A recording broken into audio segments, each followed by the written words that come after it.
HQ, a place where wealthy thinkers can share and collaborate. My name is Danny with EXP Realty. I'm Jedediah McCampbell with Boundaryless Coaching. That's right. And so today we're going to be talking about some horror stories.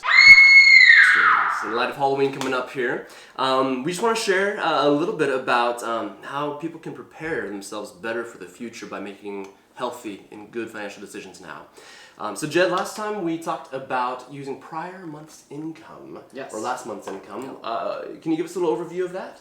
Yeah, so that's the process of living on the income you made last month in the next month, so that you have all the money you need for the month ahead at the beginning, and you're not worried about the money coming in and paying your bills, etc. like that. So it's really slick, really helpful. Awesome. So this reminded me of a conversation that I had with a gentleman about a year ago now. He was 80 years old. He called in. He just found our real estate brokerage online and said, "Hey, I'm looking to 80 years old, retired veteran, have a fixed income. I want to just spend the rest of my time on a farm, about an acre. I want to have some cows and chickens." And I said, "Great, I can help you with that. Let's check it out." And so I did just a quick competitive market analysis on his current home. I found out that he had the value of his home was what he owed was just under the value of his home. And so he was actually upside down already. If he were to sell, he would be $20,000 in debt, and he had no savings. And so trying to buy a place on that, man. And so, people find themselves in really tough situations if they don't, plan accordingly and have a strategy and a plan. So, have you seen some, devastation from people who haven't planned for too long? I have a client who, they were doing very well. They had a great six-figure income, but through the course of many decisions, they spent. They had a rent $1,700, which is not atypical for a lot of people, but they had nice cars. They just lived, and made choices that were not necessarily strategic or purposeful with their money. And then they lost their job, and they struggled to get a business going and things like that, and it just spiraled downhill because they kept living the big lifestyle without changing their way they used their money.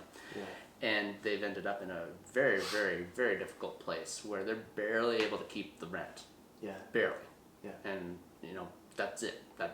Everything else is just they're scraping by, trying to figure out how to make their business really turn, and trying to find other ways to bring in income, and it's really tough. So it's super important that we are purposeful and we plan and use our money well. And I was sitting down with someone last week actually who had claimed bankruptcy 3 times.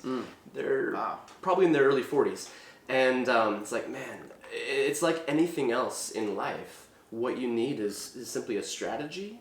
You need strategy and execution. Right? So you need a plan. This is what I'm going to do, and then you do it, and it becomes really simple after that. And so, we talk about how if you're spending more money than you're making, the equation is incredibly simple. You either need to spend less or make more. That's right. One of those 2 things happen. Exactly. And so, we wanted to introduce just the tip of the iceberg here, a concept in a way that people can both, spend less money monthly and turn that into a way to increase their income.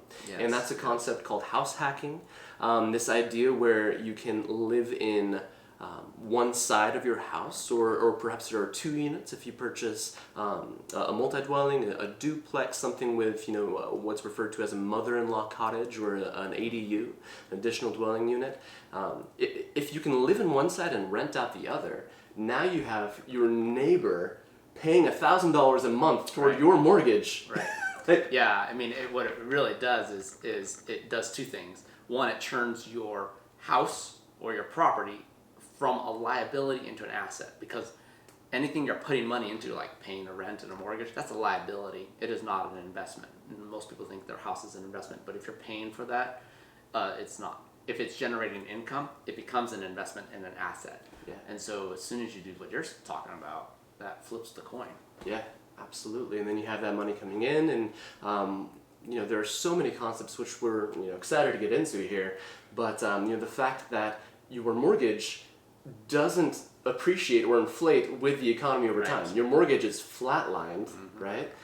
But your rental income is going to keep on increasing with inflation to the tune of about 3% per year. And so you could see how after 10, 20, 30 years, that those planes, you start to see your income just skyrocket. And of course, the goal of this is to become 100% passive, so that all of your expenses and the lifestyle that you've chosen is less than the money that comes in passively. Right. Mailbox money, they call it. Yeah. So for like an example, let's say I have a house and I pay $1,700 in rent every month. I could instead go buy a house for a mortgage of $1,700, just to keep it simple, and then but that house would not just be a house; it'd be a duplex or a mother-in-law cottage or something else with it. So then, with that mortgage, I rent out that portion that I can, and that brings in, let's just say it's $1,000. Now my outgoing cost for my housing is only $700 instead of $1,700. Right. I have $1,000 extra in my budget.